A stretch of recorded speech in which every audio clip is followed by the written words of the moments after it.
I'm Maggie Smith. Welcome to everybody.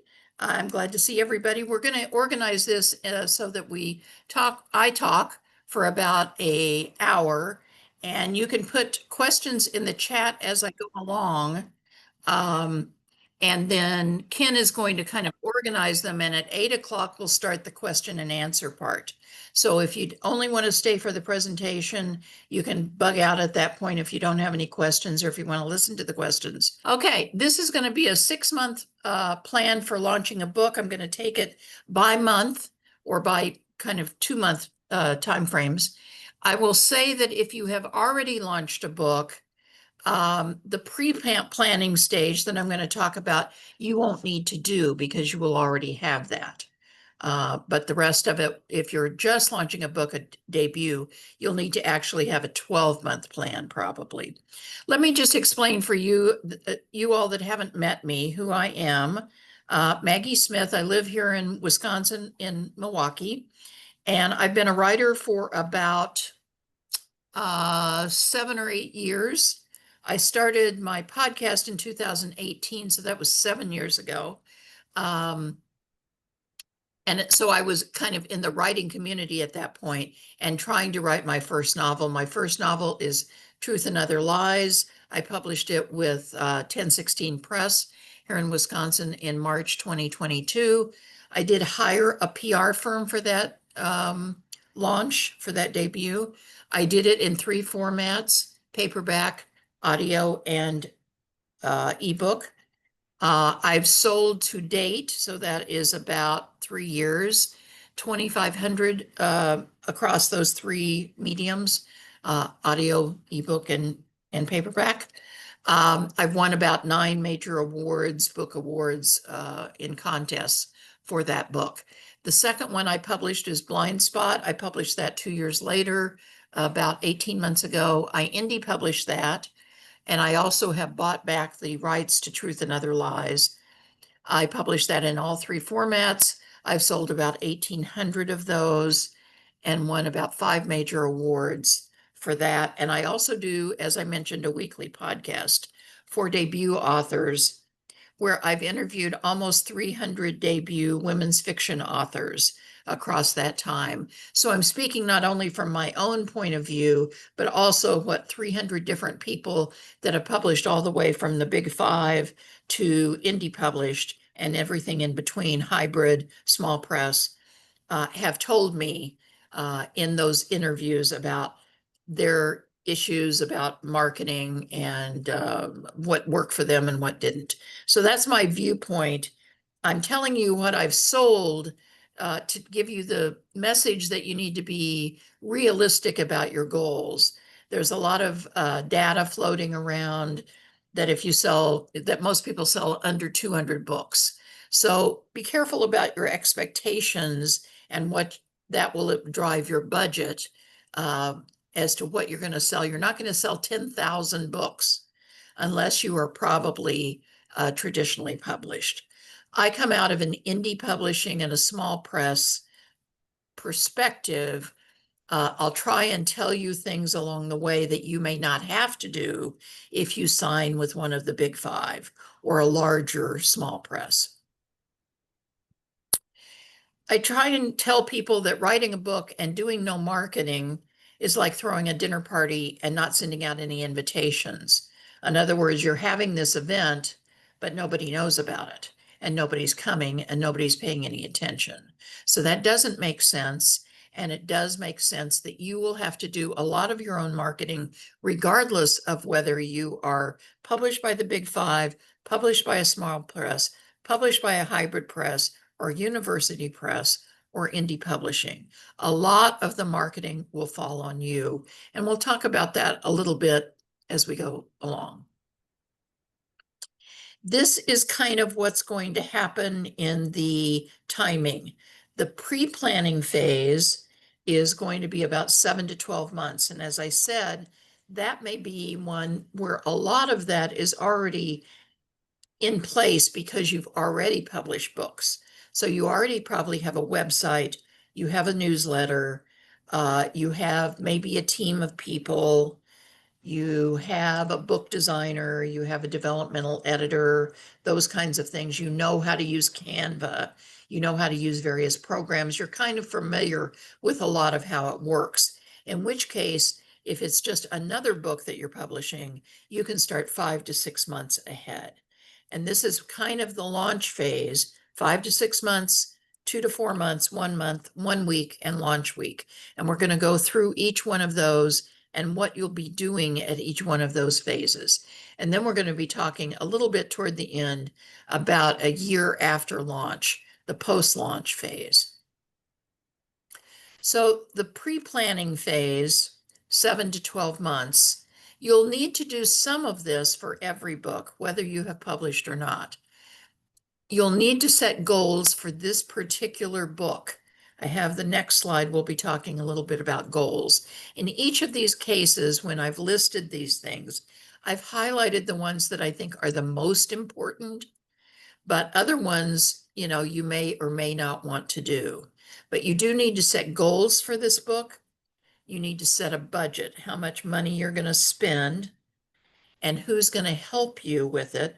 In other words, your street team, and what some of your log lines or advertising copy or marketing copy is going to be. If you haven't already launched an author website, you're going to want to do that. You're going to want to be on social media. And you're going to want to build network. The rest of these things are things you may or may not want to do. But those things that I've highlighted are things you definitely need to do in this planning phase.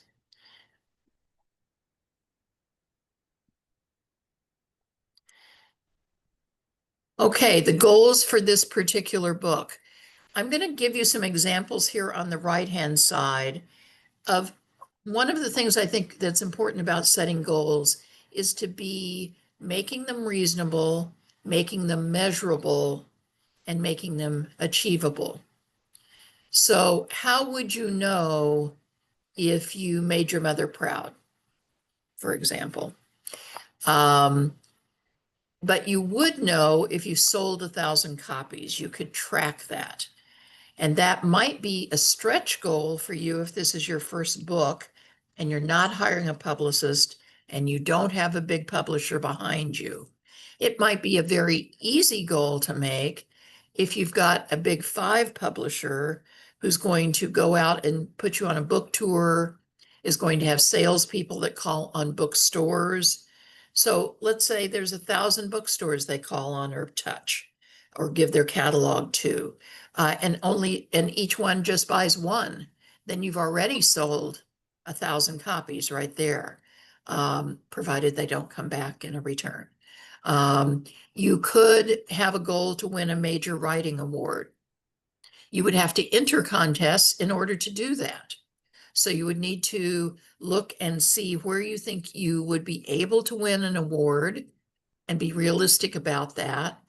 And that also involves your budget because each one of those will cost something. Bragging rights at the 20th high school reunion, you could do. You could go and say, hey, I wrote this book. So that is a very achievable goal and it's measurable, I suppose.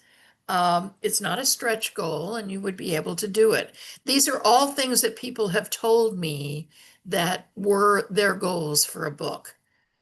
It's oftentimes I hear people on the podcast say, I wanted my kids to see that their mom wasn't just a housewife, wasn't just a teacher, but she always wanted to write a book, and then she went after that goal and achieved it.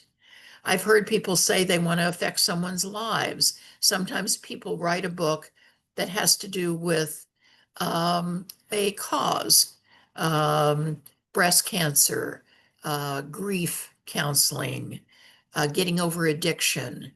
And that may be something that will affect someone's life. And so that one is something that people sometimes have as a goal. And that's a little hard to measure unless people tell you. But sometimes people do tell you that in reviews. Sometimes people do it to enhance their status in another part of the writing career that they have. So they may be a book coach or they may be a developmental coach. And sometimes having written a book and gone through that process lends you legitimacy. So people that are looking to you to possibly hire will maybe hire you to be their writing coach because you have written a book. Here are some goals in mind. When you keep these goals in mind, everything you do should either support one of these three steps in the sales funnel or help you build your long-term writing career. These are the three steps that the sales funnel consists of, I guess I would say. So when you come onto the writing world, no one even knows who you are. They don't know you've written a book. They don't know what the book looks like. They don't know what the book is about. So there are some things you will do that are just going to build awareness. And that's the first step in the sales funnel. No one's going to buy your book unless they're aware of it. So things like social media there, things like your presence in the writing community in your statewide local community, for example, that will build awareness of you and your book. Legitimacy is something that usually is coming from other people. So that's why blurbs, for example, are legitimate. If you have, in my case of my second book, I have Robert Dugoni, who's a very well-known suspense writer for Amazon. He sold millions of books. He's kind of their Tom Clancy in that field. And he gave me a blurb for my second book that is on my cover. So that's the legitimacy that I'm getting from him, from his reputation, that he is saying he read my book and it was good. That's where other people's reviews, book reviews, come in. So that's why it's important to get reviews from people that are saying your book is good even before it publishes. You oftentimes hear people saying, I'm trying to get 50 reviews before my book publishes. And that's because then people, when they become aware of your book, they may go to Goodreads and then they'll read reviews where people are telling about how much they enjoyed your book. Social proof can also come from people posting on their websites or their social media about your book. So it's not just you posting, but it's other people. And this is where your street team will come in. Sometimes people ask what a street team is. A street team is usually people that are either writers or readers, but they're usually friends of yours. And they usually aren't more than about 10 to 15 people because you're going to ask them to do things through this process. You're going to ask them to reveal your cover, do a cover reveal on their social media. You may ask them to post about you on their newsletter. You will definitely give them a book and you will ask them to post an early review. So those are the kind of things that you're looking for from a reader/writer friend. And usually you want to have those people be people who owe you something in the sense that you did the same for them when their book came out, or you are going to do the same for them if they have a book that's coming out after yours. And the call to action is getting out a credit card and buying the book. And that is usually done through price promotions. You know, my book is $1.99 in ebook form for the next week. I'm doing a Goodreads giveaway. So they add it to their Goodreads list. You appear at a bookstore and you're going to sign it. So there's some reason why they're going to buy it. They want to support the bookstore. They want to get you to sign it, get you to personalize it. They liked you when they heard you speak, and they want to support you as a writer. So something that is calling them to do it now as opposed to 6 months from now when they think about it. And I want to go back to the legitimacy and social proof, because some of the things you'll do, will focus on you as a personality in effect. People buy books because they like the person. And this is why TikTok and Reels on social media, Instagram and Facebook, are so popular. I think it's not because people like watching video, but because you reveal your personality through those. That's also why people like podcasts, as opposed to an author interview that is just a written form. They like hearing you talk about your book. And they, at the end of it, will say, I really liked what that person had to say. Or they interested me in why they wrote about that book, why they wrote about that theme. So I want, I kind of want to see what they wrote. I want to buy that book and see what they wrote. Here's a budget. The budget is the second thing you're going to have to do no matter what. And I've put some things here that will cost something, and you need to ask about that. Here are some things that are free, and I won't bother to read all these, but a lot of these are things that you can do with other people or you yourself can do. Social media posts cost you nothing. Podcasts cost you nothing. Blurbs cost you nothing other than the sweat of trying to get somebody to give you a blurb, but you don't pay for blurbs. Book reviews in traditional media don't cost you anything. Substack your own, newsletter swaps, all of those things, the things you put up as your book page on Barnes & Noble, Amazon, BookBub, Goodreads, you don't have to pay for those. So those are all free. Then there's some things that are inexpensive, $25 to $150. So that here's some things here. I think a lot of people in Wisconsin spend their money on local author fairs. They spend their money on swag.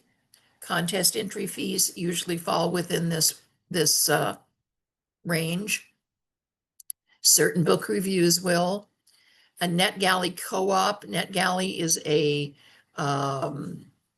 program in which you can distribute ebooks to people that offer to give you a review in exchange for a copy of your book. And you can get one of those for about $50 for a month. A Goodreads giveaway cost about $119. And then the expensive things, if you want to have a launch party, that will run you probably over $150, from a venue to the treats that you do. Maybe you have to rent things. Maybe you you have giveaways. Some people will give little party favors out, that kind of thing. Book reviews like Kirkus can run as much as $400, $500. A larger book tour on Instagram, this is where other bloggers mention your books, can easily run you over $150. So you're looking at all those things and you're saying, how much realistically am I going to sell? And therefore, depending on whether you're making a 10%, 20%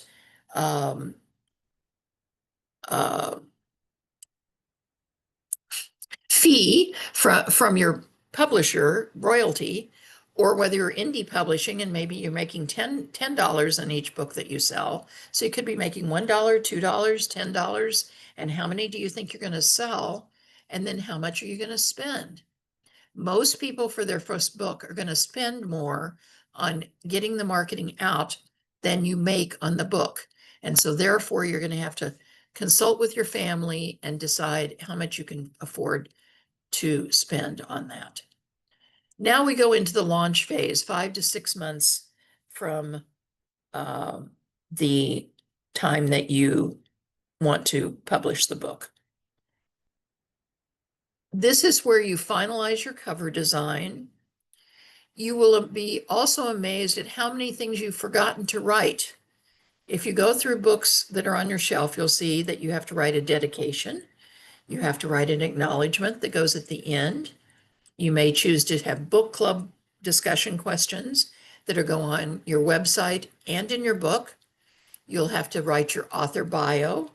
People will ask you to write a small one, under 50 words, a medium-sized one, 100 to 150 words, and a longer one. You'll need to have an author photo.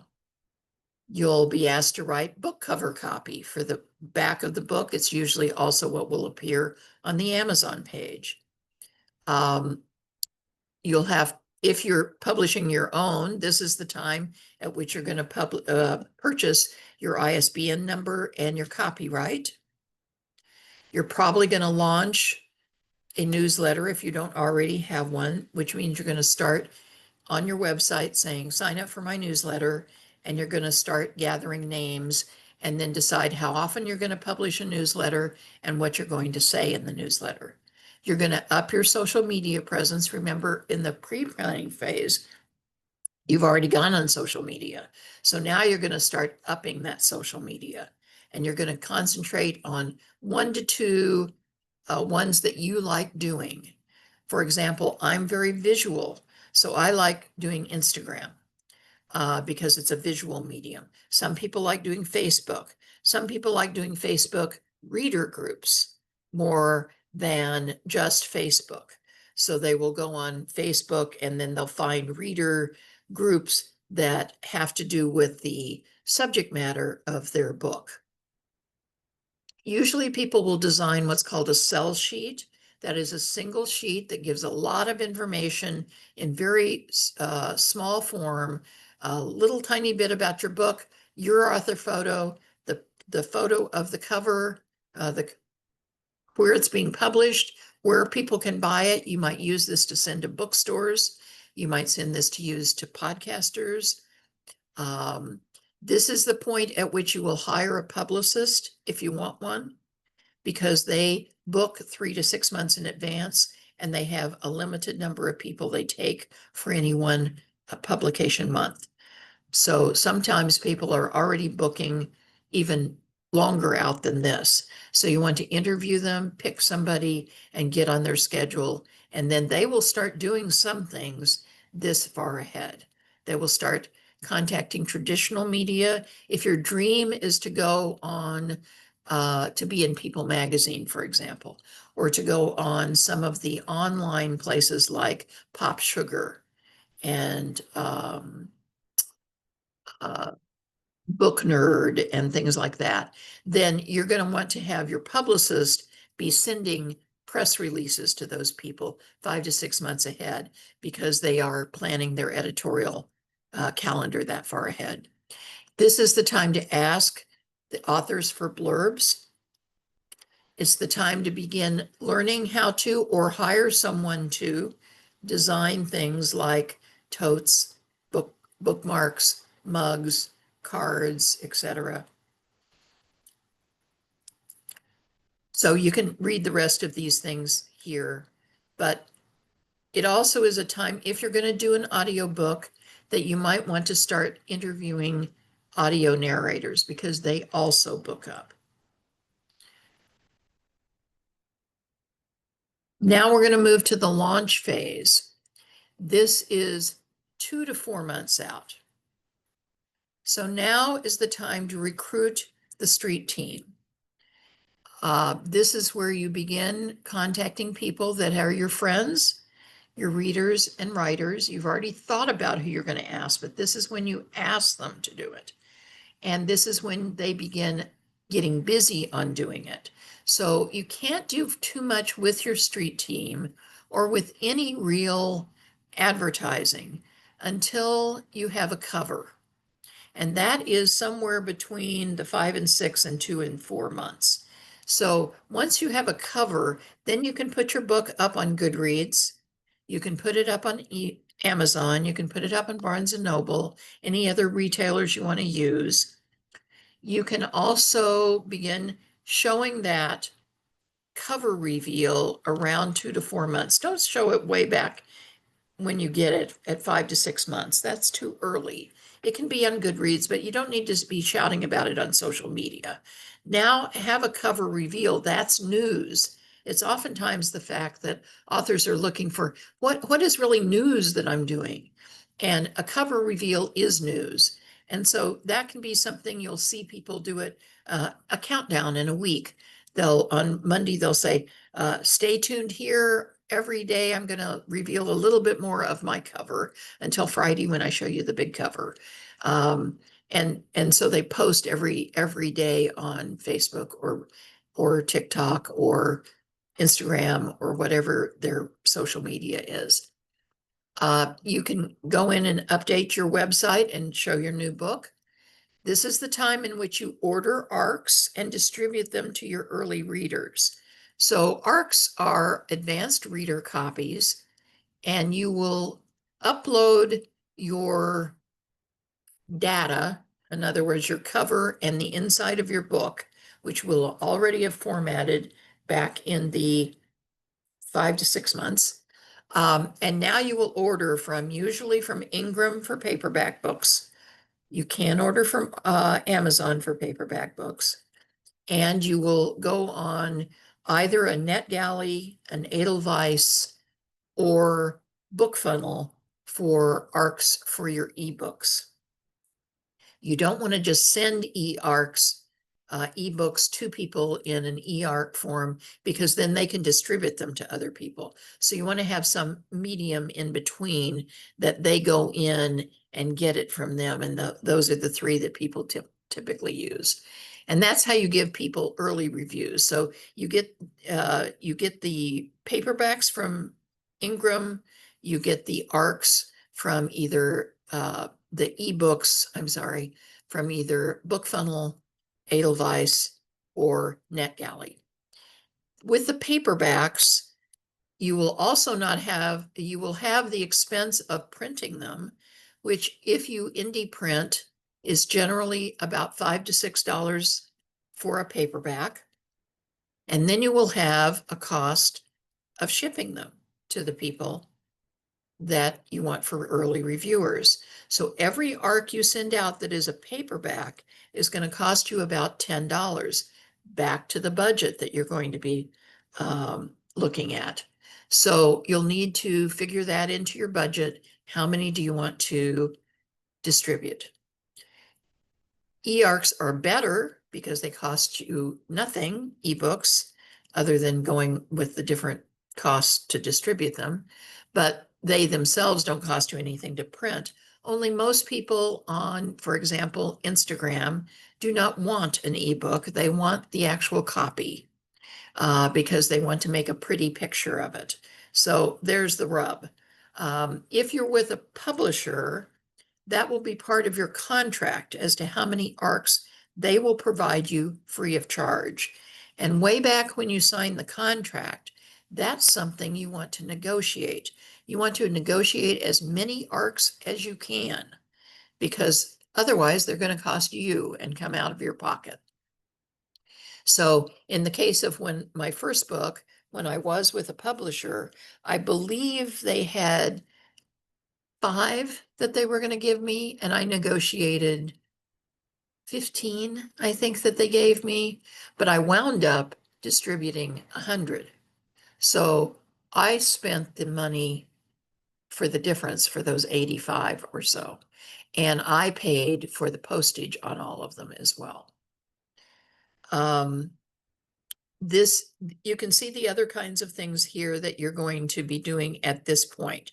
Securing a venue for your launch party if you're going to have one. Planning a book tour if you're going to have one. And by this, I mean, it could be in real life book tour. You could decide that you want to go around the state of Wisconsin and appear at bookstores the week that your book is publishing, or, the month that your book is publishing. And so write them now to get on their schedule and tell them about your book. Send them the sell sheet that you made in the previous phase, and tell them that you'd like to be part of a panel, or you'd like to be in conversation with someone that you would bring along. And then you will probably have to pay for that unless you're with a big 5 that sends you on a big book tour, even within your state. But generally, they won't do that for a brand new author. This is the time you can book podcasts and interviews. Sometimes you can get on those prior to your book being out. You're talking about your book. You don't want to do it too early though, because people can't necessarily buy your book. The only way they can buy your book is through pre-orders on Amazon. And that has really fallen off in the last year or two. What I hear in the industry from the professionals is that even ones with the big five, pre-orders are not as big as they used to be. So you don't necessarily want people saying, oh, I want to buy that book because I heard them on the podcast or I read this interview with her, and then they can't. So just book those, but try and book them closer to after your book is already available. You want to concentrate on sharing early reviews. And you want to, one of the things you can do is create a social media campaign so that for, let's say, 2 to 3 months, you're kind of every once in a while, not every day, maybe twice a week, maybe once a week in your social media, you're mentioning your book, you're showing the cover so that when it does come out, people are saying, I've been hearing about that book everywhere. I'm going to give you an example of what I did for mine. The first three are ones on the top for my first book. And I did a series in Instagram that said, Every woman has a secret she hides from the world. Because the name of my book was Truth and Other Lies. It centered on three women and the secrets they were keeping. And I used different women's pictures that I just got on Canva. And it looked the same, as you can see, except for the woman changing. Otherwise, the posts were exactly the same. And then I would write about something to do, not with my book, but about secrets that women that look like my picture would have kept. So, for example, the one on the far right, this was during a time when there was some scandal about women athletes coming out with coaches having Me Too movements, Me Too accusations to their coaches. So I wrote a little bit about that in the post, and this woman to me looked like an athlete. Whereas the second woman, I concentrated more on age, etc. The ones on the bottom were another social media campaign I did 2 to 4 months before my second book was out. And the tagline there was Every Move She Makes, Someone's Watching, because that book started out being about a stalker, a woman that was being stalked. So I kind of put pictures of women that vaguely indicated someone was watching them.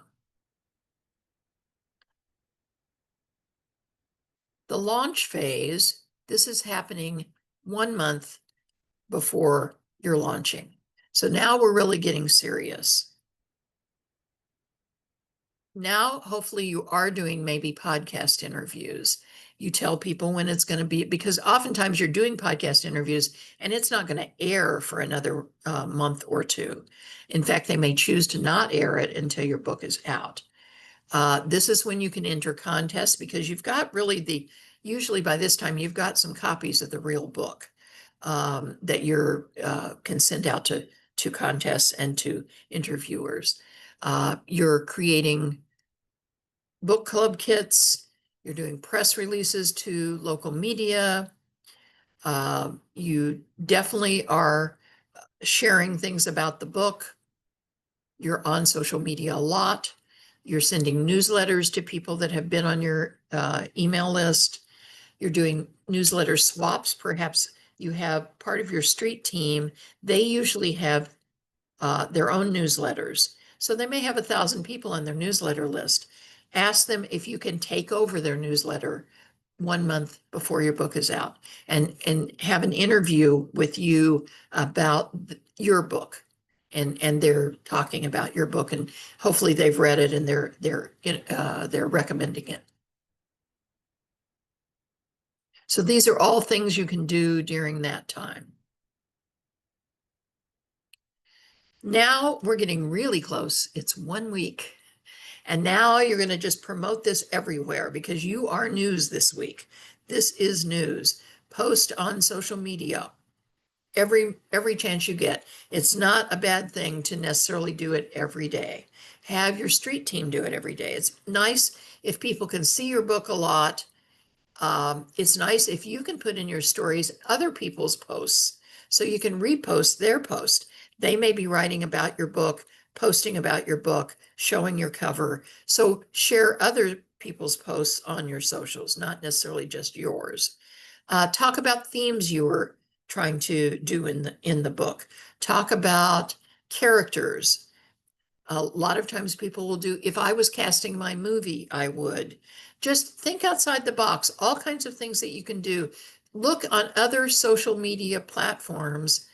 Look on Instagram, other authors, what are they doing when they're bringing out a book? Because they'll be in their feed. You can go back and see what they did. They may have released a book 6 months ago. See what they did when they released that book. And copy some of those things. You'll get lots of ideas from other people.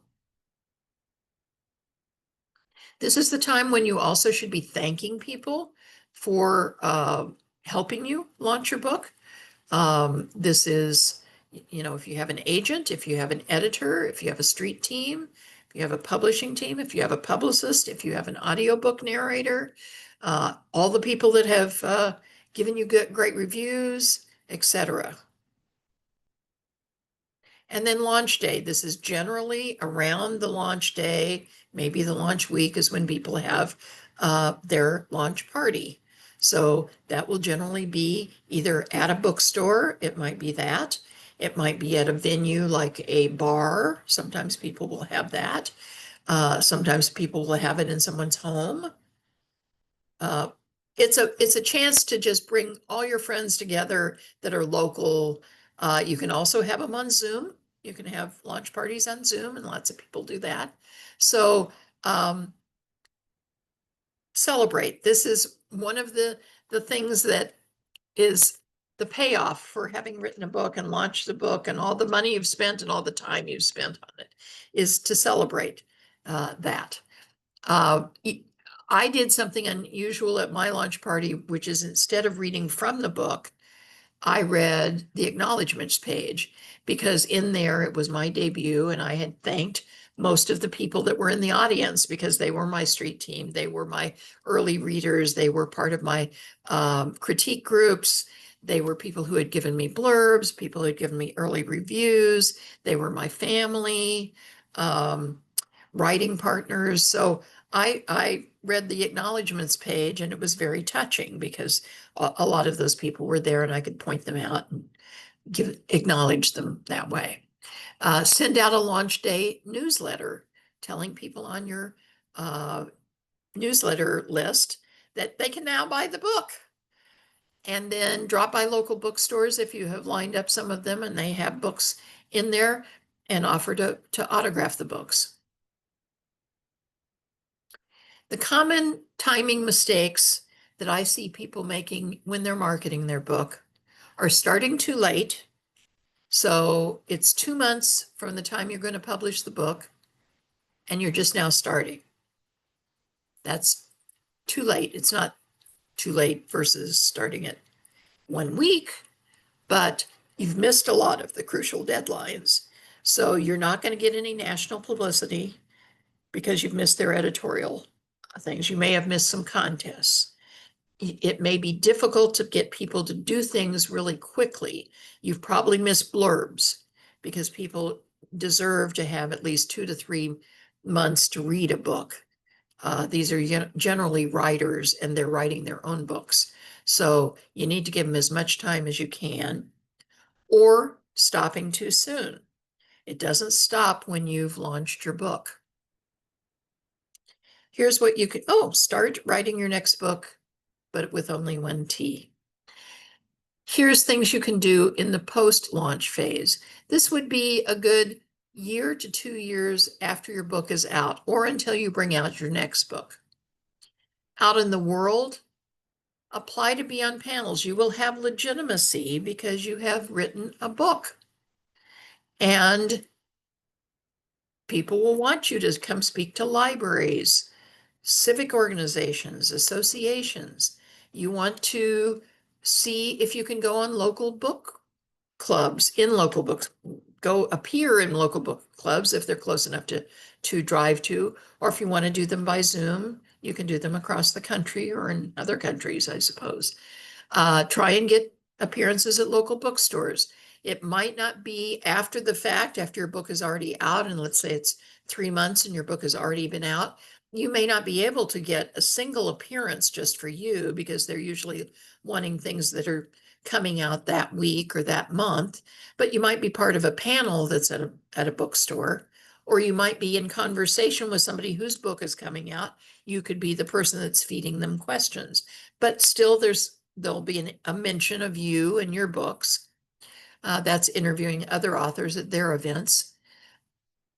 Join in cross promotion. That is something that I see a lot of my writer friends doing more and more, is that they will do newsletter swaps.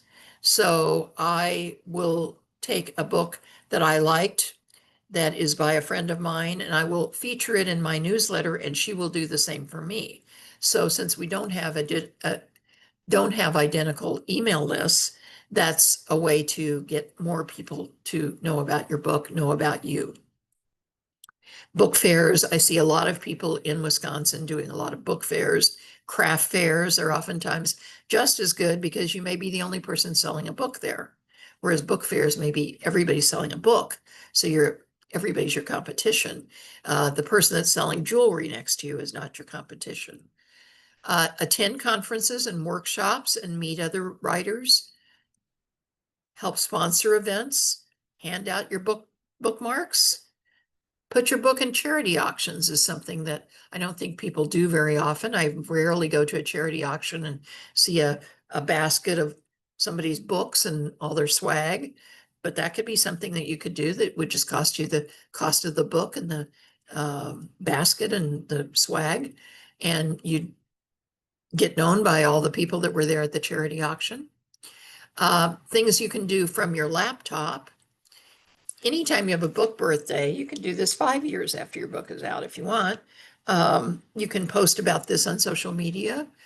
You can run discounts. That's very common after when you're in the post-launch phase. It's very common for people 6 months later to begin doing price promotions. So time-limited price promotions, 2 for 1. If you're writing a series and you have 3 that have been released, oftentimes you'll put the first one for free in hopes that they will buy that and then want to read the rest of the series. You can begin experimenting with Facebook and Amazon ads. Those do cost something again. Continue to enter contests. Oftentimes contests won't exactly correspond to when you published. So they may open up in August and you published in May. Well, you can be watching that, and then in August you can put your book in for that. Facebook group giveaways, I find that that's less common nowadays. People aren't seeing the payoffs for that. People may sign up for their newsletter, but then they kind of unsubscribe after the giveaway is over. Do continue to build your newsletter. I will say that everybody that signed up for this gave us an email, and I will be sending out the link to this at your email and asking for you to sign up for my newsletter in that email I send you. I won't sign you up if you don't want me to, but I will put it in the newsletter I send to you, the email I send to you, asking you if you'd like to be on it. I do my newsletter through Substack, and I do it twice a month, and it's kind of example of my writing, what I'm thinking about. The last one was. And then start writing your next book. So that's me. I think we have a little bit of time. I didn't quite run over. Um, and I guess we can start moving to questions. All I'm going right. to stop sharing my screen. I hope.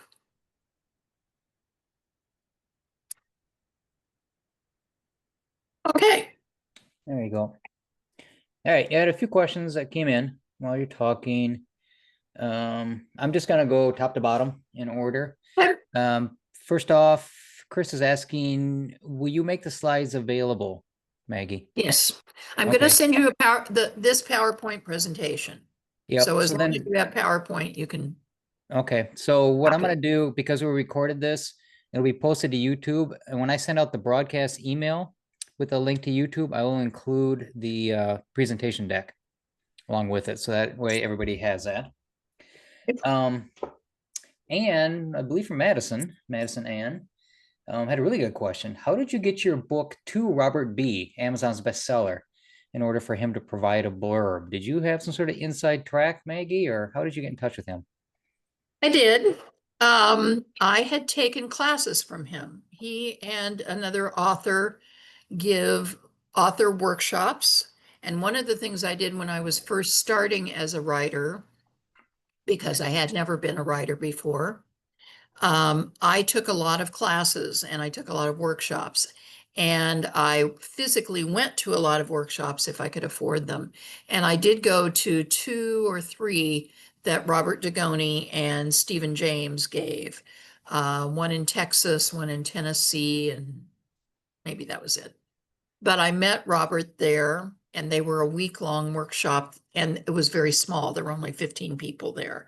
So I was able to get to know him pretty well. And I did get praise for my writing and he liked, I was writing something else at that point. But I had stayed in contact with him.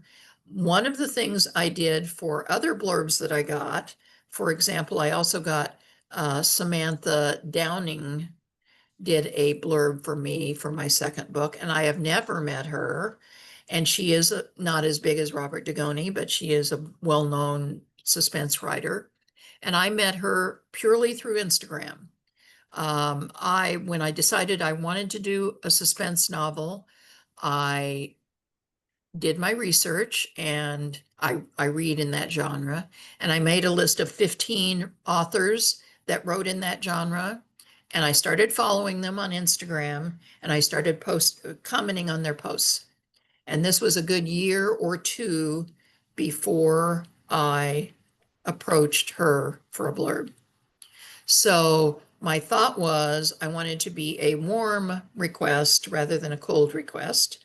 And even though you think people are famous on Instagram, they still read comments because they don't get too many comments. And when you get somebody that comments every week on a post for a year, you remember them. And so when I eventually asked her for a blurb, she was acting like I was a really good friend of hers, although I had never met her. So that's another approach you can do, is to just plan way ahead what you might want and start cultivating that person as a friend. I didn't say anything that wasn't true about her posts or about her book, or I made a point of reviewing the 2 books she wrote during those 2 years. So act like a good citizen. You're asking them for something. Give them something in return. I really like that you were very methodical about it, right? A year in advance, I'm going to do step 1 and step 2 and step 3, because eventually it may lead to that final, not You even could a have said phone no. call. Yeah. Yeah, she could have said no, but I like She wasn't the only one I did it to. I did it to about 10 or 20, right. 10 or But you were 12 people. I And like you're some of very them said no. methodical. Yeah, you're very methodical about it, which I think is really good. And I guess also too, that just really calls in the power of networking. We talk about that a lot at WWA, is networking. And what Maggie's talking about here is just a perfect example of that. Is she connected with a couple of different authors in a couple of different ways. And it panned out in terms of essentially trading favors back and forth. So great job. James Bonilla, who recently was on the Midwest Writers Room podcast, asks, what if you did a podcast and is on YouTube? Do you recommend YouTube as a marketing medium? Absolutely. I don't do my podcast on YouTube. That's just on me because I don't know how to edit visuals video. I edit my audio and I know how to do that, but I don't know how to edit video without it looking like I skipped something. But yeah, I think YouTube is a great, again, something that shows you as a person. I mean, I'll just take myself as an example. Some of you have never met me other than tonight. Hopefully, because I have shared some things about myself and I have shared some experiences I've had and shared some knowledge, you have a more favorable reaction to me and my books than you might have before you ever heard of me. And so if you're on, hopefully not a negative one. So if you're on a podcast where they can see you and you're talking for 30 minutes and they listen to you and they listen to your stories and you appear personable and talk about experiences you've had and challenges you've had, people like that. They like that authenticity. They like knowing something about somebody. And they like saying, "Oh, I listened to a podcast by that person. They were really, I really liked what they had to say." So I think YouTube is perfect for that. And I can attest that, yes, editing video is a whole different animal than audio. You can It is teach me how worth to it. do it. But it is worth it I'd though, like to learn because how to do it. Yeah. yeah, we've had a number of guests, a number of listeners say they just like the visual connection. Yeah. So yes, it's about getting to know the personalities, but it's also about seeing the people talk, seeing their facial expressions. It just rounds them out as a whole figure versus, Right. kind of a disembodied voice coming across the airwaves. And as I said, I think that's why people say, "Oh, TikTok and Reels, I don't want to do that." Blah blah blah blah. Why are those so popular? They're popular because that looks like a person talking to you. Yes. It You looks see like something. somebody that's real, Yep. and it's not the medium; it's the person that's coming across. Yep. All right, a few more questions we want to try and get through here. Beryl Bryan asks, and I know this is going to be kind of a it depends answer, but is it necessary to have a website? I think so. Um, if you're indie published, maybe not, but it's a great way. It's kind of like a business card.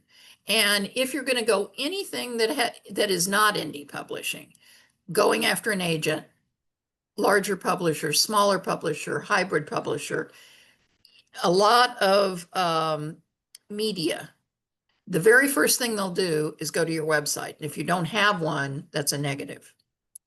So it can be a single page.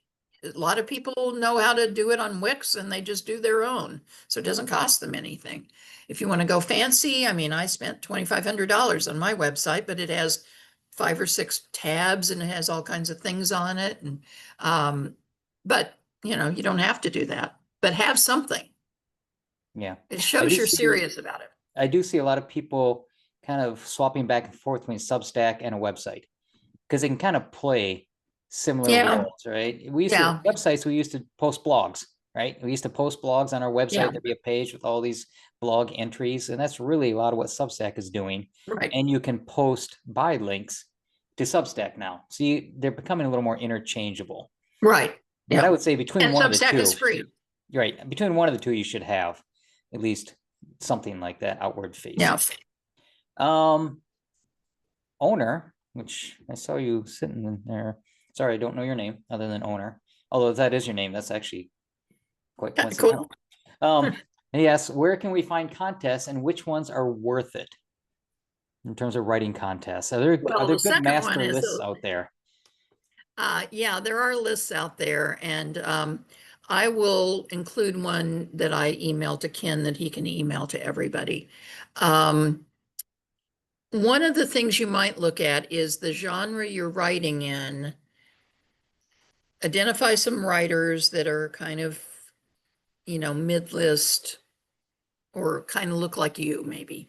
And maybe go to their website not their website, their Amazon page. And oftentimes they'll have the contests they've won in the beginning of their thing. I do that. I have 4 or 5 listed.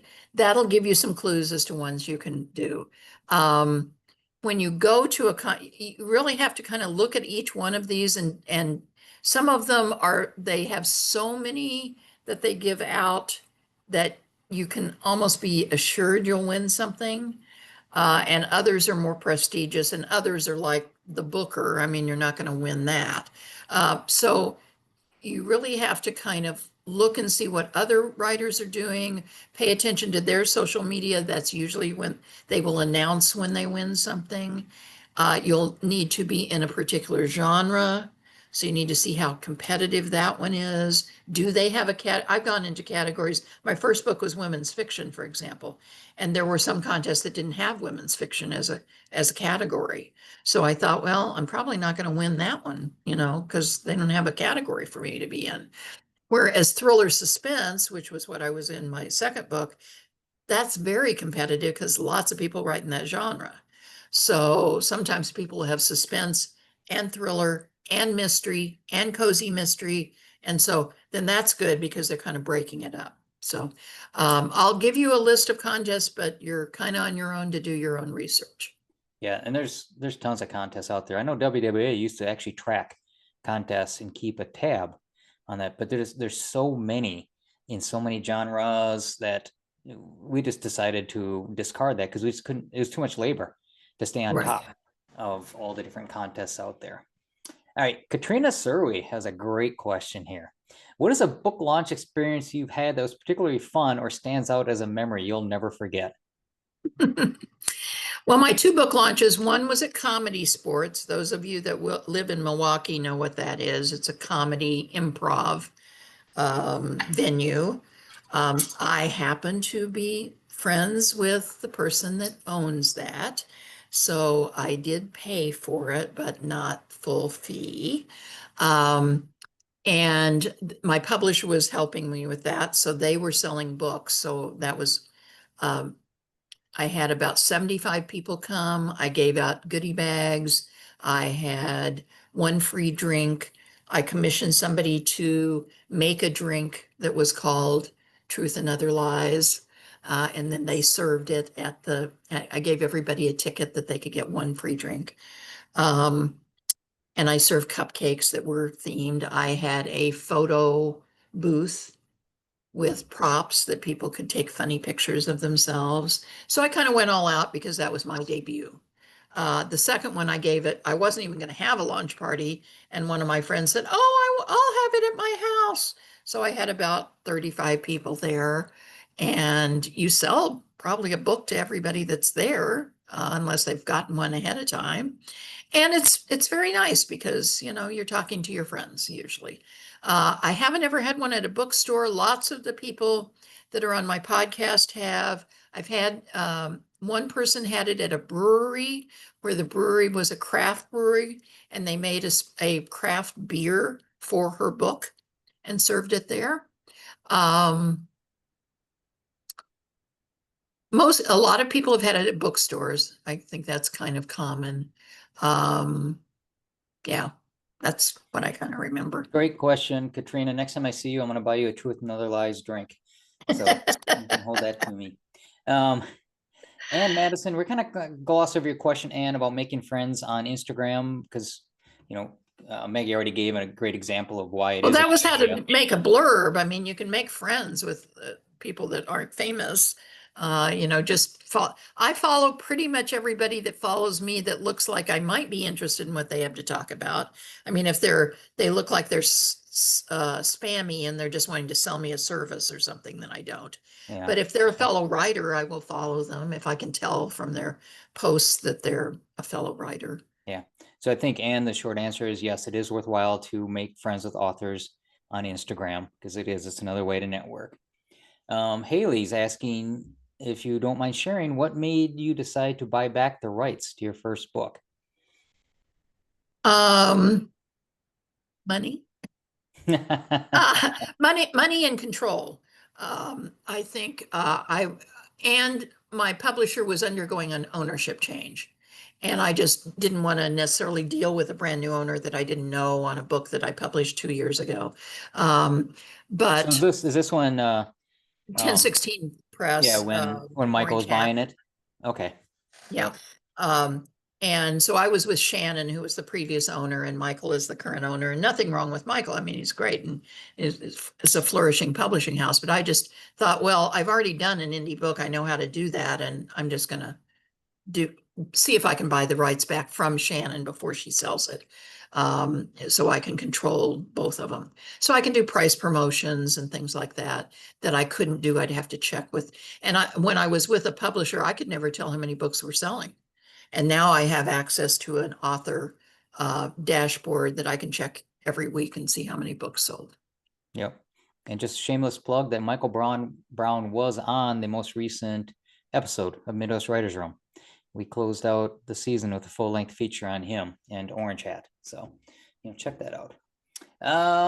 One last question, again from Beryl. Hope I'm getting your name right, Beryl Brian. How did you meet with your street team? Was it Zoom, email, in person? I mean, how did you assemble Avengers Assemble for you? Generally email. I belong to an association for the genre that I began writing in, which was women's fiction. It happens to be the one that I'm the podcaster for. So I had been since 2018 networking in that group. And coincidentally, nothing to do with me, maybe the podcast, but it had grown from 500 people to 2,000 people in the time that I had been a member. So there were just loads of people that I knew from that, and loads of people that were writing. And you'll find that when you're a debut author, there are oftentimes people making little debut novelists groups. Like they'll get together and there'll be 10 people and we're all doing a debut novel this year. And so then they'll help each other. I know that happened. It kind of started during the pandemic. The 2020 debut authors got together and did that because they weren't having as many venues to do as they were used to because of the pandemic. So they kind of bonded together in this group, but I saw that in other um, genres as well.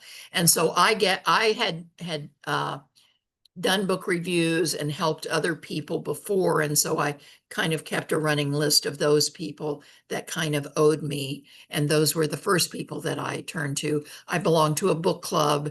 And although I didn't invite everybody that was in that book club, which is about 12, 15 people, I invited three or four that were really good readers, critical readers, and that read a lot and are good reviewers to be on the street team.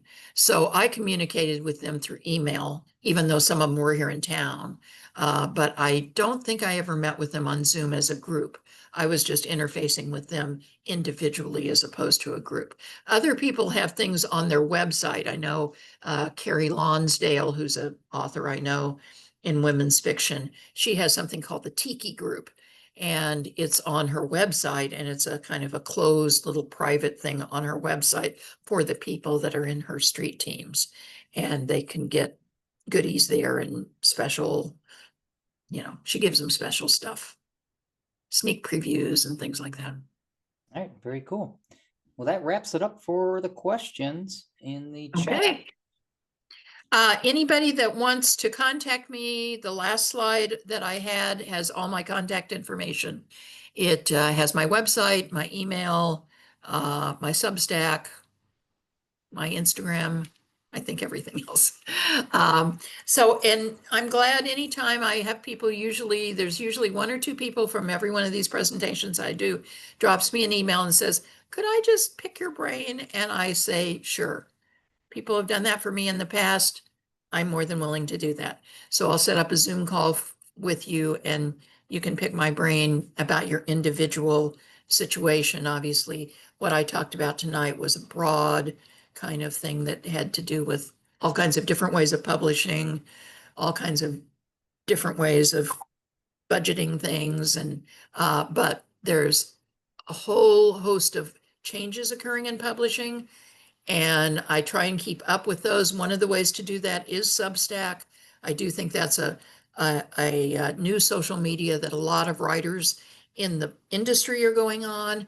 And I subscribe to lots of them that I don't pay anything. You can subscribe and pay them for the ones that you really like, but you can just get their posts every once a month or so and stay in touch with what's happening in the industry, which I think is you're in this industry. You've decided you want to be a writer, and part of that is networking. And so I think that's important for you to be part of the community. And obviously everyone here is, or they wouldn't be here today. So thank you for listening. All right. Thank you, everyone. Appreciate it. Thanks to Maggie for all the great information, the great presentation. And I hope everybody has a good rest of the night.